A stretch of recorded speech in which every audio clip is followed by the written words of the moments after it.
Skyhawks Sports Network here with head football coach Darrius G. Smith, previewing our Week 3 matchup against Colorado School of Mines, ranked number 7, ranked number 8, depending on which poll you look at. But either way, a good ball club coming in here to Durango. Good ball club. Good ball club. Excited about the game. Excited about the contest, the competition.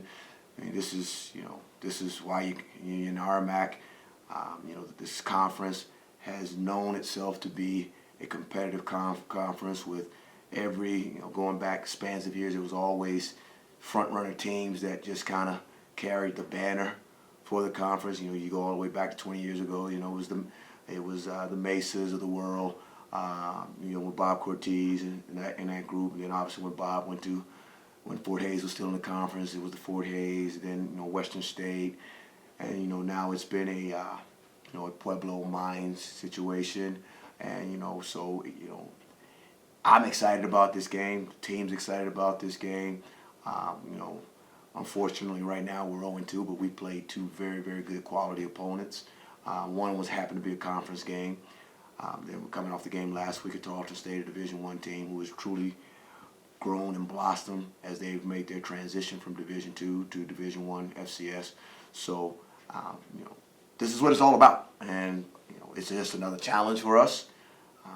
We don't worry about the past. We got to be concerned about the present, and like I said, we got a number 7/number 8 team, depending upon who what poll you read coming in, and that's what it's about. You want to be the best. You got to be the best. Ric Flair. Woo! So let's do it. I mean, that's what it's all about.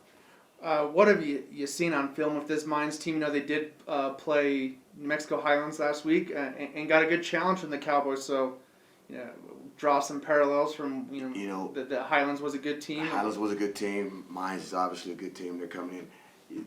I love how they play. There's aspects of imitation is the best form of flattery. So there are aspects of things that they do offensively and defensively that we also do. The lineage of the history of the program itself and how it has evolved over 20 years from being where it was once.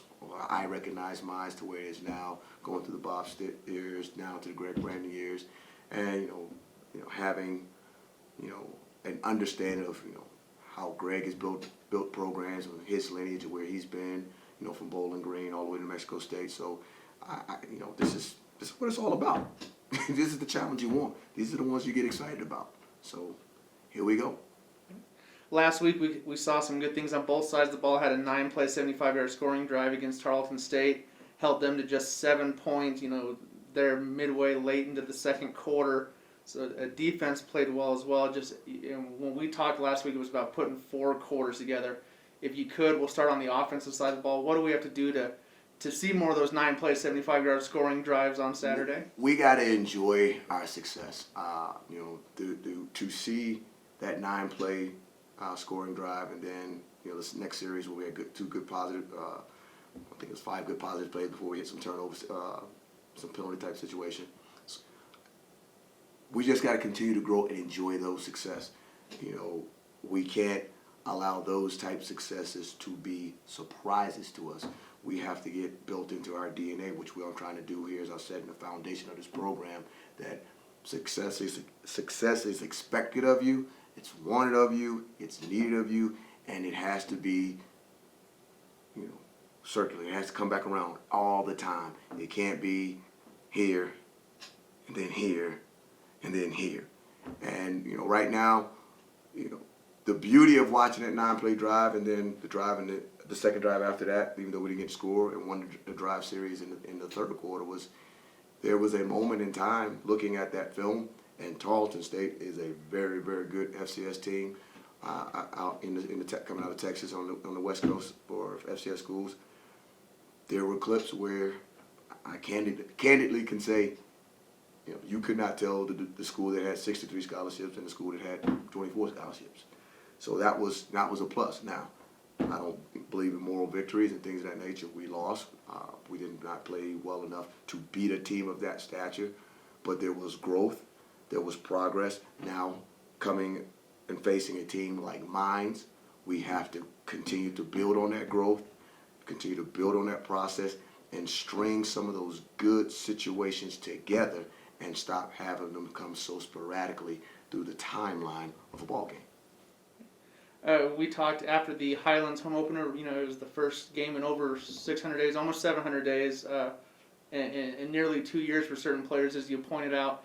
Now that those first game jitters are behind you, this is now the second home game. You know, what do you think the environment will be like? How do you think the players will adjust to now being at? You know, now this is the second time they've done it. Now maybe kind of fall into a routine and rhythm. I mean, I would like to think, with what we've done from a coaching staff standpoint and how we've tried to schedule things from practice and setting scenarios and situations up, that we understand now. I don't care whether it's home or away. When the ball kicks off, you've got to be ready to play. I want 4,000 people to stand, 5,000, 10,000 people to stand.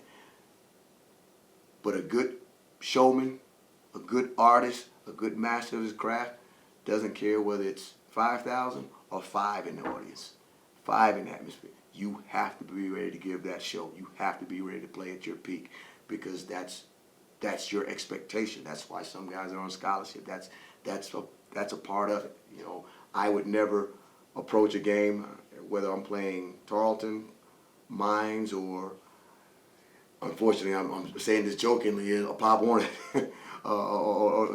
Every game is important, and everybody must understand that you have to give your best when you're out to make a performance, because it's a performance, and that's what we're trying to put on camera.